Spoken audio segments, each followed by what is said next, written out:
NDTV Ctrl+Alt+Defence powered by IFCO Tokyo. भगवान श्री कृष्ण से प्रेरणा पाकर के हमने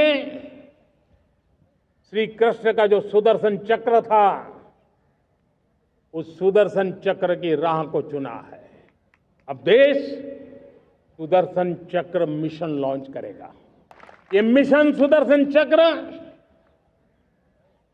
एक पावरफुल वेपन सिस्टम दुश्मन के हमले को न्यूट्रलाइज तो करेगा ही करेगा, लेकिन कई गुना ज्यादा दुश्मन पर हिट बैक करेगा। Hello and a very warm welcome to episode 17 of Ctrl+Alt+Defence, India's most watched defense podcast, and a very, very exciting topic on the table today. It's a topic that we actually pulled out of that Independence Day speech from the Prime Minister. I wasn't expecting it. Vishnu, I knew that the Prime Minister's speech, we all knew that the Prime Minister's speech was going to be a lot of Operation Sindoor, and there was a lot of it. But then he said Project Sudarshan Chakra. Can I just interrupt? Who has the coolest sounding weapons and weapon systems anywhere? Yeah, I don't think there's any competition there. We've got, you know what we're going to be talking about today? Pradyumna, Ashwin, Sudarshan Chakra, and of course Sindoor is what we've been talking about every day. Yeah. Really cool names. Amazing names. I mean, the names of Indian weapons, I mean, there are some which sound a little odd to me, which we'll dedicate a separate episode to. But that's for your street food. But yeah. Stick to street food and stuff that you don't like eating. Missiles are all cool. Weapons all cool. No. There are some mediocre names as well, but we will not go into that today. We will focus on the fabulous Project Sudarshan Chakra. And I'm saying fabulous because obviously it sounds fabulous, but the truth is, we don't know very much about it specifically, and I know Vishnu is going to raise his hand. He is raising his hand right now, and he's obviously someone who knows a lot about it, because Project Sudarshan Chakra, Vishnu, is a very loosely, if I were to describe it, it's the way the Prime Minister described it, is it's going to be a kind of all-round air defense system that India is going to be able to deploy to protect our cities and critical establishments and vital installations and things like that. So why don't you kick it off and tell us what your understanding of Project Sudarshan Chakra is, baseline description of it. We'll get into the layers of it, no pun intended. But more importantly, I want to say that when the story broke on Independence Day, and I was anchoring, right, the sort of reflex that every media outlet had was to compare it with Iron Dome, the Israeli Iron Dome. Everyone's mind went instantly to that because, there is this familiar sort of air defense system which we've seen in action because of what's happening between Israel and Lebanon and Gaza and stuff. So Vishnu, kick it off. Project Sudarshan Chakra, what is it exactly? It's hitting a bullet with a bullet. Yeah. You want more? Yes, okay, please. Okay, right. Yeah. So that's essentially. Do you not know our listeners and viewers? So that's essentially what it is, and it is insane technology that you're looking at. At the very highest level, it is a ballistic missile shield. What are we looking at? We are looking at the ability of hitting targets with missiles, and by targets I mean incoming ballistic missiles, even intercontinental ballistic missiles, coming into India to hit our cities at a speed of Mach 15, 15 times the speed of sound. We want to be able to have the ability, and we actually do have the ability, of striking targets in space using our own ballistic missile interceptors at a speed of approximately 10 kilometers a second and more. Crazy. With an accuracy of 10 centimeters. Now, before we talk about anything else, missiles have proximity fuses very often. So an air-to-air missile fires. Most air-to-air missiles have a proximity fuse. So if it gets close enough to an enemy aircraft, it explodes. It doesn't necessarily have to hit the aircraft. And that proximity fuse triggers, the warhead is big enough. Aircraft are vulnerable. They're essentially made of aluminium and composites. In most cases, they get destroyed or they're not able to fly anymore. Mission over. Yeah. Most ballistic missile defenses, including the really high-end ones we are developing, are hit to kill. Yeah. Right? Bullet with a bullet, yeah. It's a bullet with a bullet aimed at targets flying Mach 10, Mach 15, if you're getting into intercontinental ballistic missiles. This is the cutting edge of not just detection technology, and I'm talking about radar, data linking, rocketry, missile guidance, advanced imaging radars, aerodynamics, heat shielding. It's all of that put together in a system which cannot fail, because if it fails, then you move on to a tier 2, and then ultimately, incoming ballistic missiles can actually knock out your cities. And these are city killers if it's a nuclear weapon. But let me throw a spanner in the works before we talk more about India's ballistic missile sort of shield, as it were. And we talk about all the various missiles under it as well. There's a new class of weapons now called hypersonic glide missiles. Hypersonic glide missiles and hypersonic cruise missiles. There are two classes. Hypersonic glide missiles, which are also called boost glide missiles. These travel at the speed of Mach 5. There are also air-breathing hypersonic weapons, which are fired by engines called scramjets. We'll talk about engine design on another episode. It's probably stuff which is a bit beyond me as well. But these are weapons which fly at about Mach 5 plus. So then if you were to ask the question, Vishnu, if you were just talking about intercepting Mach 15 weapons, why are you now talking about hypersonics which fly at Mach 5? It's because this new class of weapons flies at a different trajectory, which people in the past hadn't really catered for. So while a ballistic missile goes up like this, it follows an arc, a parabola as it were, enters space, comes back down, and then picks up velocity to hit its target. Hypersonic glide vehicles actually lift off and then fly relatively low within the Earth's atmosphere at very fast speeds and are maneuverable. Designed to evade defenses. If you're maneuvering at Mach 5 or Mach 6, then the missile interceptor that you fire in defense against a weapon system of that class, it has to have software which is insane to be able to calculate trajectories, to be able to compute changes in airspeed, in direction, in altitude, and all of that. It has to have maneuvering surfaces on the interceptor missile which are able to do that as well. It also has to have the ability of working against decoys, because many of these missiles might be able to release decoys as well in the future.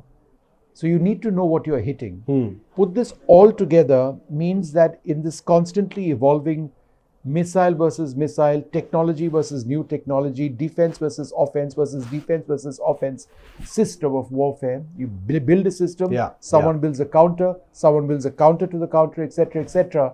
The world faces a real challenge. And I think the best example of that was what we saw when Iran lobbed ballistic missiles and hypersonic weapons against Israel, where the Aroor missile, ballistic missile shield, and their ballistic missile shield did incredibly well, but it wasn't fail-proof at all. And there were hypersonic weapons which managed to pierce. The viewers and listeners of Ctrl+Alt+Defence will notice how Vishnu loves getting into the details right in the first question. And I have to, forcibly drag him back a little bit, because even I am sometimes struggling to keep up, because you can see this incredible depth of knowledge. But Vishnu, okay, so where was I? We call this geekery. I am picturing a city right now. Okay, let's go with what the Prime Minister said. Just so that like a good city, not a mediocre city. No, a nice fine city. Let's take, for example, where we are right now, the national capital. That's a great city. Now, if Project Sudarshan Chakra is to be deployed, and I'm going to keep it very, very simple in the words I use, because I want this to be a vivid image in people's minds. Would this mean, in that sense, Vishnu, if Delhi was protected by the Sudarshan Chakra by 2035, as the Prime Minister has promised, does that mean these invisible batteries of different kinds of weapons in various places in the Haryana and Punjab hinterland and things like that, and UP and Rajasthan and elsewhere, is that potentially what we're talking about, like concentric circles of differently capable weapons sort of radiating out from the city as a protective bubble over the city? Is that what this is? Let me surprise you. We're already protected by the shield. So then what is this then? No, we are protected by First, this. tell us what the shield we have already is, and then tell us what the difference is with this is India's Sudarshan Chakra. This is among India's most closely guarded secrets. When you and I are able to take INS Arighat out for a spin, then perhaps we would. I know.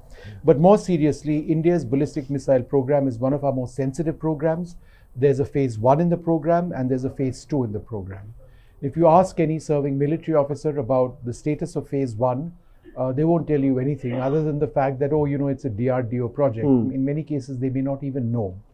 But there are some reports which suggest that at least Delhi and Mumbai are already protected by a rudimentary ballistic missile shield under phase 1 of our ballistic missile defense shield. Yeah. In other words, we have the ability, possibly, of intercepting incoming missiles of a range of approximately 2,000 kilometers. Right. So this would primarily be a Pakistan-specific defensive system, certainly some classes of Chinese ballistic missiles as well. It is premised on 2 different classes of missiles. One is an exo-atmospheric interceptor and one is an endo-atmospheric interceptor. I'm sorry to geek out on this, but I just must. Yeah. An exo-atmospheric interceptor is a missile which intercepts a missile in space, and an endo-atmospheric interceptor missile intercepts an incoming missile once in it's the entered the atmosphere. Yeah. They've obviously got different ranges and different capabilities. What we are doing now and have likely deployed, and that's public information, it's not a big secret, not going to jail as yet, is something which Israel has also deployed with its Aroor missile defense system, where we saw those incredible footage of this sort of light effect as an exo-atmospheric interceptor knocked out an incoming Iranian ballistic missile in the atmosphere, above the atmosphere. Yeah. In space, sort of between space and the atmosphere in some cases. So that's the kind of system we have right now. It's already that's deployed? The system that has been deployed, but not in the same class probably. It's based on 2 missiles. One's called the Pradyumna, or PAD. It can fly up to an altitude of about 80 kilometers. That is the exo-atmospheric, so it hits stuff in space. Based on the Prithvi missile, if I'm not mistaken. Based on the Prithvi missile, or PAD is Prithvi air defense missile. Yeah. And then there's something called the Ashwin ballistic missile interceptor, or the AAD, which is endo, so that's within the atmosphere. It flies out to hit targets to an altitude of 30 kilometers. And it's not good enough. Yeah. But to get there means that you've got a whole lot of technology that needs to actually work. Yeah. And now you don't build these rockets or these missiles unless you have the ability of detecting incoming ballistic missiles or any missile. Yeah. Now that same Aroor missile that we were talking to us was something on which there were serious conversations between India and Israel way back in the day, when America vetoed any potential Israeli sale of the then still under development Aroor ballistic missile defense system, because they said India is not a part of the, because of MTCR guidelines, Missile Technology Control Regime guidelines. What the Israelis which India later became a signatory to. Yeah. What Israel still did, which is why that Israel-India Military Association is very strong, is really a gold standard, is they provided us with a missile with a radar called the Green Pine. Yeah. Now the Green Pine looks like a brick. It's huge. But that Green Pine, and a couple of these were acquired in 2002 and in 2005, is the bedrock upon which you've got long-range visibility of incoming ballistic missiles. Right. Number 1. Number 2, we have built on that and developed something called the Swordfish. It improves on that radar in many ways, presumably the range, the accuracy, the number of The tracks. Swordfish is our own radar system. It is our own. It's a DRDO radar system. It builds on the Green Pine. India builds on Israeli,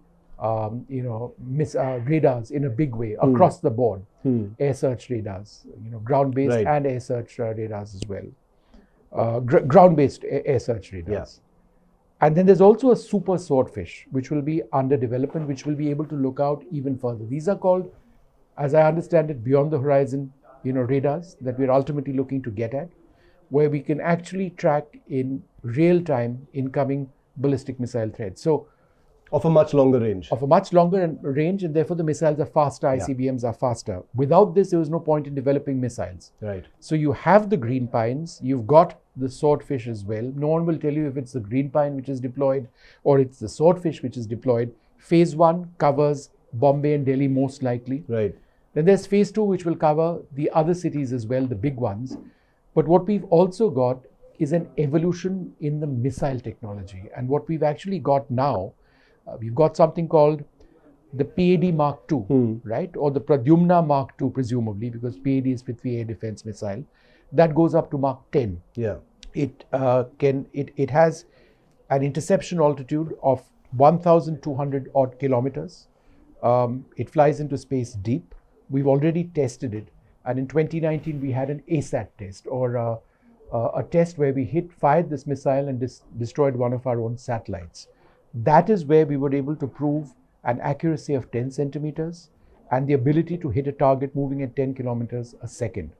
The satellite is also moving, it's rotating, it's flying orbits of the Earth. We were able to take that out. There's also the lower end of that's called the AD-1, which is a low exo and endo-atmospheric missile that takes out medium-range ballistic missiles and intermediate-range ballistic missiles, so up to about, say, 1,500 to 2,000 kilometers. And then there'll be an AD-2 as well, where the ranges might overlap a little bit between endo and exo. But that's what the future is. Now, this is just the upper end of what it is that we are talking about.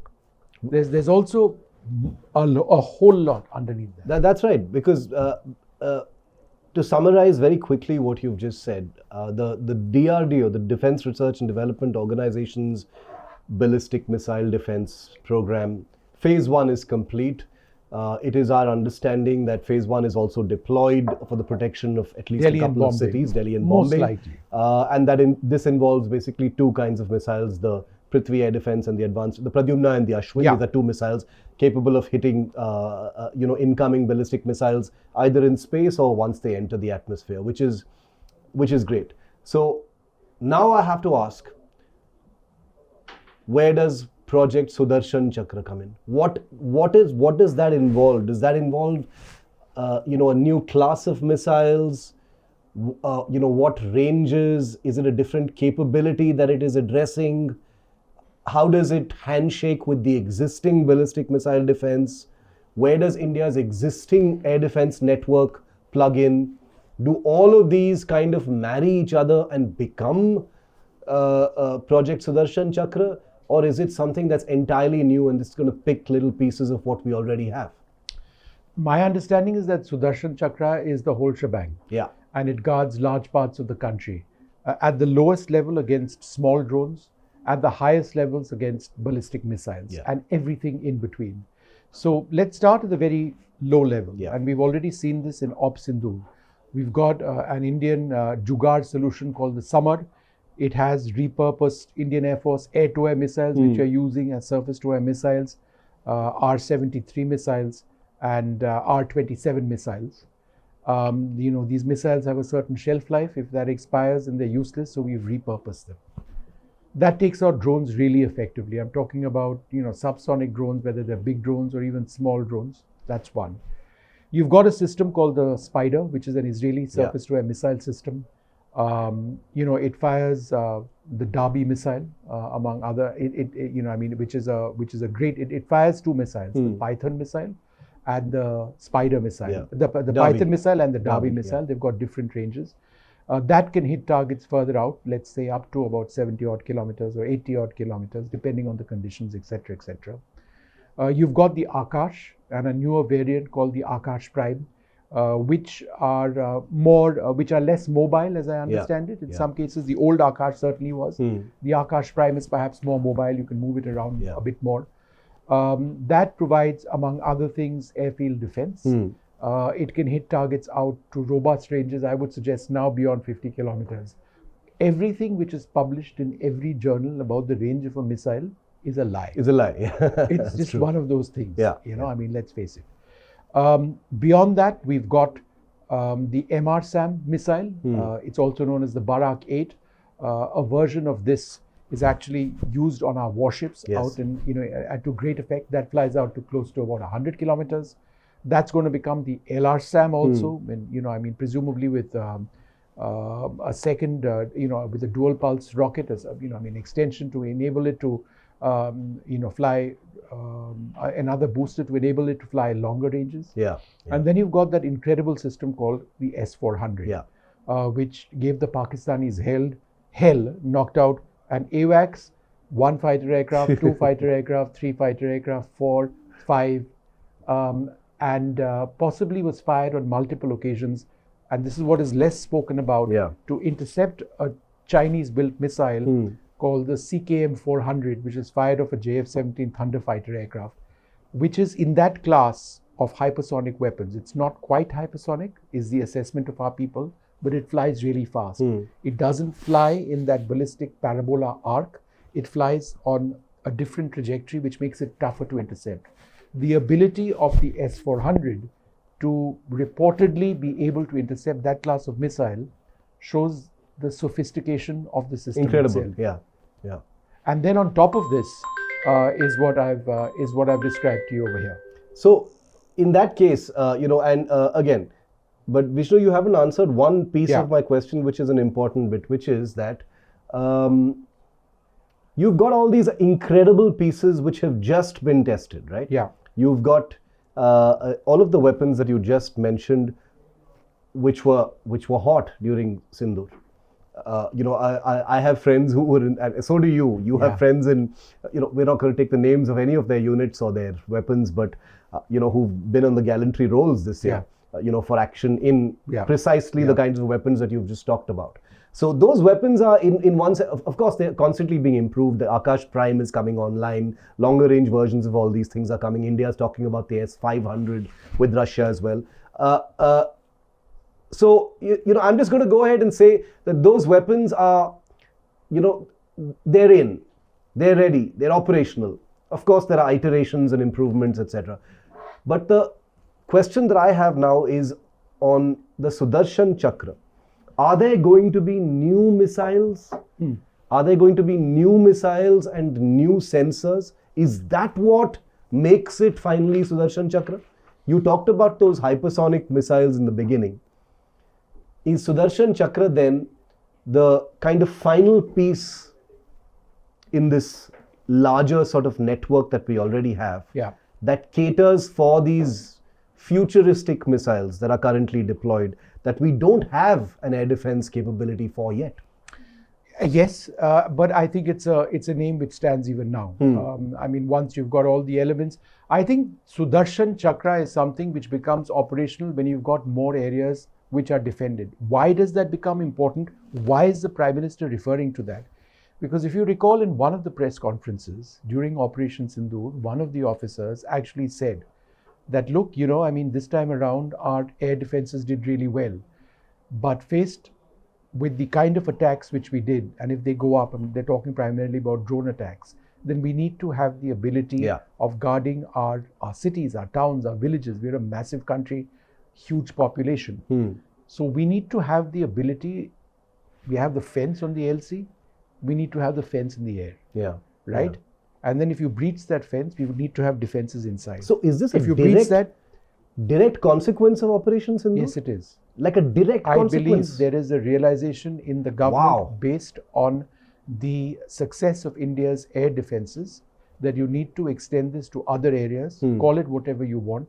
Sudarshan Chakra is a great name, which is an institutional name for an air defense network, which brings in multiple technologies, missile systems, sensors, data links in an incredibly computerized sort of setup linked to the Indian Air Force's IACCS, that's an integrated command and control system, which gives our defense planners the ability of real-time knowing the threats which are there, incoming missiles, for the systems to, if required, on an automatic basis, fire off to intercept these, to decide which weapon is appropriate for which target. You aren't going to use an S-400 against a small Turkish Yeehaw drone. It doesn't work that way. And ultimately, this is going to be mated with new technologies, by which I mean laser-based defense systems. Because missiles are insanely expensive. To be firing off a missile which costs €2 million, against a little Yeah. drone, which costs a few $1,000s, is crazy. And you run out of missiles, you won't run out of drones. So the way to ultimately go in air defense at one level is to get lasers on board. And that is absolutely critical. Israel is working on that. The Americans certainly are, all countries are, India is as well. Yeah. I think it's called Project Kali, if I'm not mistaken, but be that what it is, lasers will have to form a part of the Sudarshan Chakra system, and it's critical for our Navy as well. Yeah. Why is it critical? Because when you've got unmanned boats, which are terrorist operated, coming at you at great speeds. For example, the unmanned craft which the Ukrainians have deployed against the Russian Navy and the Black Sea, you need to have the ability of accurately hitting them. So rather than have naval guns go off, which are great, and depending on the ammunition you can actually hit them quite well. Yeah, yeah. But if you have a laser, then it's, and triggering a laser costs just a few dollars, if not less. Yeah. So it is the only viable solution. So that'll be a part of Sudarshan Chakra. You know, I bumped into someone senior from Bharat Dynamics Limited, Vishnu, a couple of weeks ago.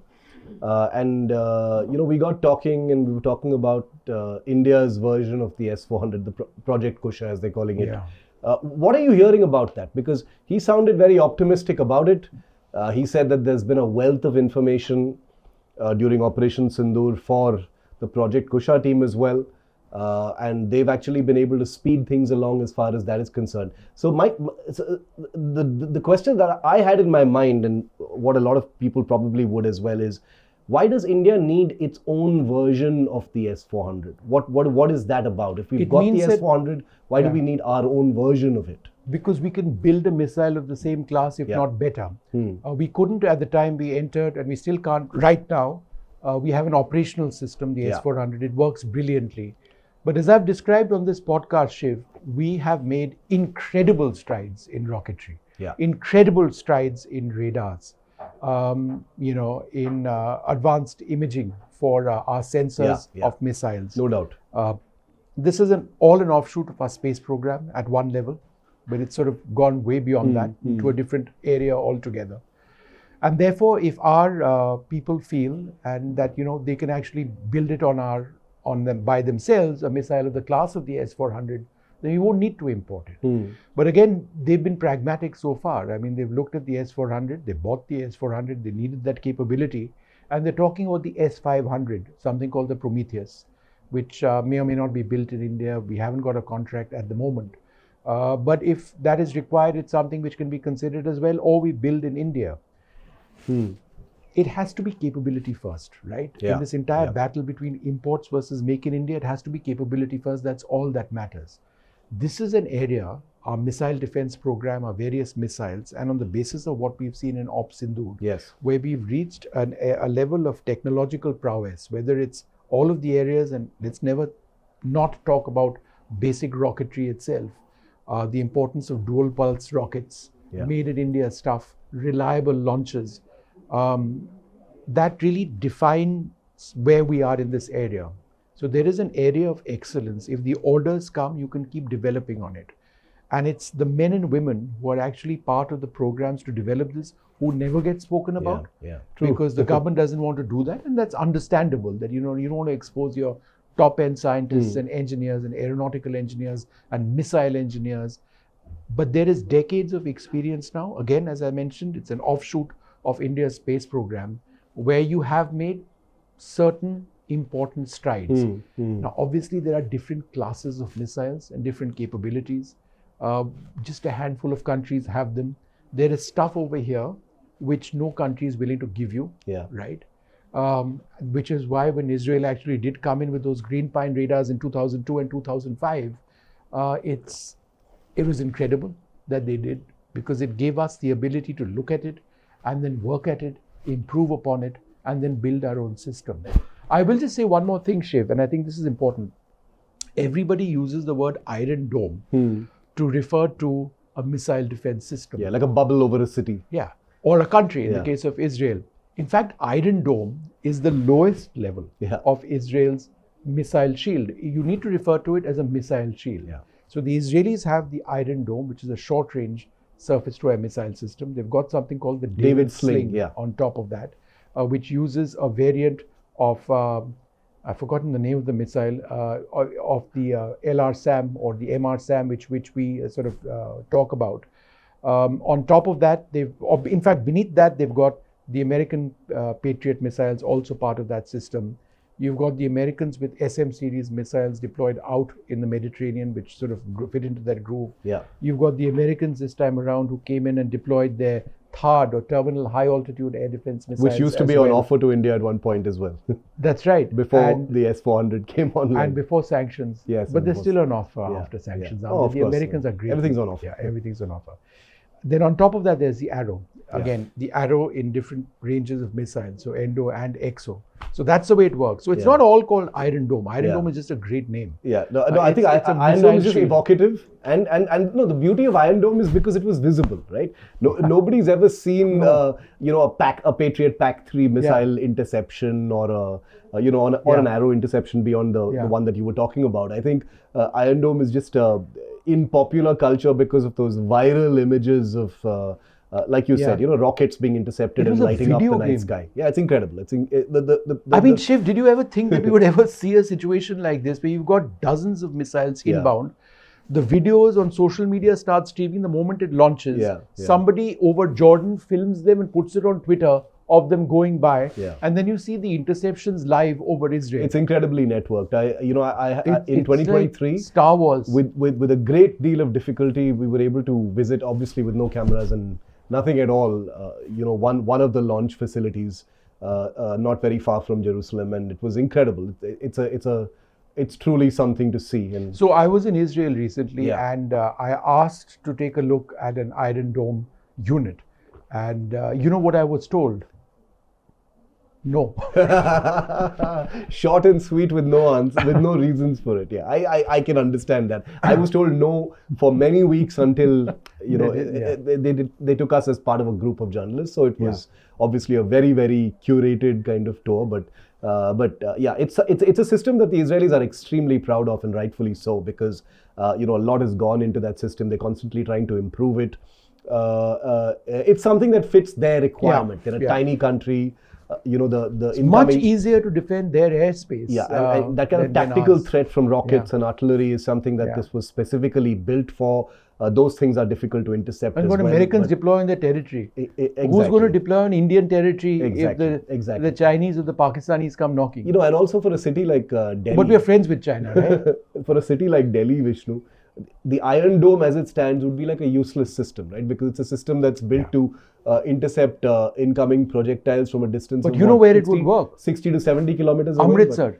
Border areas. Right? Border areas. Jaisalmer. Yeah. So all of those areas, that's where you need an Iron Dome. Yeah. So then my final question would be, under Project Sudarshan Chakra or in the components that we've already discussed, we already have basically the pieces of an Iron Dome, don't we? Which have performed in really in operations. We don't have a weapon of the class of the Iron Dome itself. Yeah, we've got anti-missile missiles. We've got missiles which intercept other missiles, but the ability to take on to use missiles to take on incoming rockets. That's somewhat different. It's slightly different technology. In many senses, it's easier. In some cases, the reaction time might be lower. So it really needs to fit into a system. The Iron Dome is an incredible system. Final question then, because this being India, the kind of beauty pageant of systems. I remember there was this Boeing country manager many years ago referring to India's fighter contest as a beauty pageant based on specs, and he was very right. But if you look at inventory of anything at all, we've got stuff from everywhere. If you look at our fighters, we've got stuff from Europe, we've got stuff from the UK, we've got stuff from France, we've got lots of stuff from Russia, we've got some Indian kit as well. Similarly, with our air defense equipment, we've got Russian stuff, we've got Israeli stuff, we've got our own. The French have been trying to push stuff at us for a long time. So the question is, is it something uniquely Indian that we get all of these systems to talk to each other? And for Project Sudarshan Chakra, we've got to get them to talk to each other to agree, for those protocols to actually cinch? How do we do that? Is that jugaad, or is it like something that's... It's one of the great things that we are actually able to do. Yeah. Shiv, we were recently on a couple of warships out in Visakhapatnam. Yeah. That had a brand new warships, Project 17A, and a Spanish radar called the Indra. It's got an Israeli radar called the MF Star. It's got an Italian gun.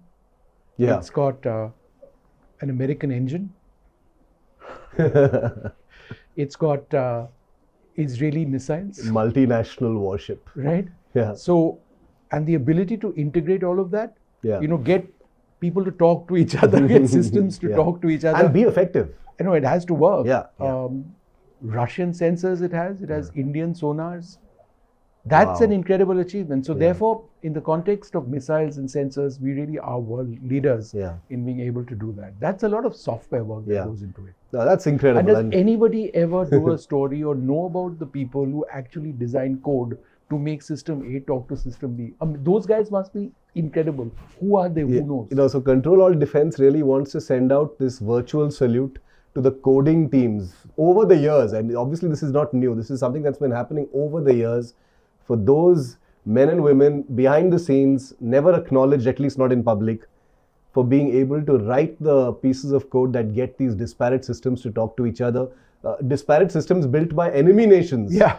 Actually being able to talk to each other and defeat projectiles. Incredible. I think it's something that's very unique about India. Who knows, Vishnu, maybe we'll be able to get more information about this, because this is something that few people ever acknowledge or talk about. Something uniquely Indian, and there's something very mysterious, enigmatic, and very admirable about it. We consider ourselves a digital powerhouse and an IT hub. We have been for a long time. Maybe this is one of those sort of unsung things about Indian defense, you want to add anything more before we sign off? No, just one final point. This is an expensive game. Yeah. You're looking at billions and billions of dollars, number one. I mean, the Over amount of years. money that goes into something like this is phenomenal. But then, when you have modern warfare, it's missiles going off all the time, as we saw in terms of what the Pakistanis did, and drones. The volume of surface-to-air missiles that you need to sort of bring to bear on incoming targets, that's huge. Yeah. Therefore, building up reserves is a massive task. Yeah. And all of these missiles have lifespans. Think about that. Yeah. In fact, it is such an expensive game. Yeah. That it's one thing to develop capability which takes years, but imagine having all of these missiles and hopefully no wars. That's something which sends the accountant Babu. I mean, he thinks that what on earth am I doing over here? Yeah. You need to have lasers in the long run. True. Well, there are some who would say the spreadsheet is more powerful than the sword, but just as a final point, I put out a tweet a few days ago where I said, if you could get the Modi government to implement one big reform, what would it be? And Vishnu replied to that saying, ramp up your GDP, the portion of defense expenditure as far as your GDP is concerned, which I think is a very, very powerful answer. I agree with it completely, especially in light of the threats we faced this year, what we most certainly face next year and the years to come, because right now there's this handshake between India and China that's happening, Vishnu. Yeah, let's just which disband. we've got to get into that in the next episode, and I will, because that will be around the time that Prime Minister Modi will be in China as well. Let's shoot that episode in Galwan. We will shoot that episode. I don't think we'll get permission to shoot it in Galwan, but we'll get as close as possible. We'll be told no. Yeah, we'll be told no. Yeah, I think the Indian side will be a little bit more polite than that, but yeah, we will try. Ctrl+Alt+Defence is going to be traveling. We're going to be getting you a lot of excellent up-close stuff about the things that India is building. We're very excited, Vishnu and I, over some traveling that we're going to be doing over the next couple of weeks to get you up close. I'm not going to spoil the surprise for you, but it's something that a lot of you have been asking for in the comments for a long time, and I'm very happy to say that Vishnu and I have been invited to see some of these great things, so you will see those in the episodes ahead. Vishnu, thanks. And thanks so much, as always, for watching Ctrl+Alt+Defence. Goodbye.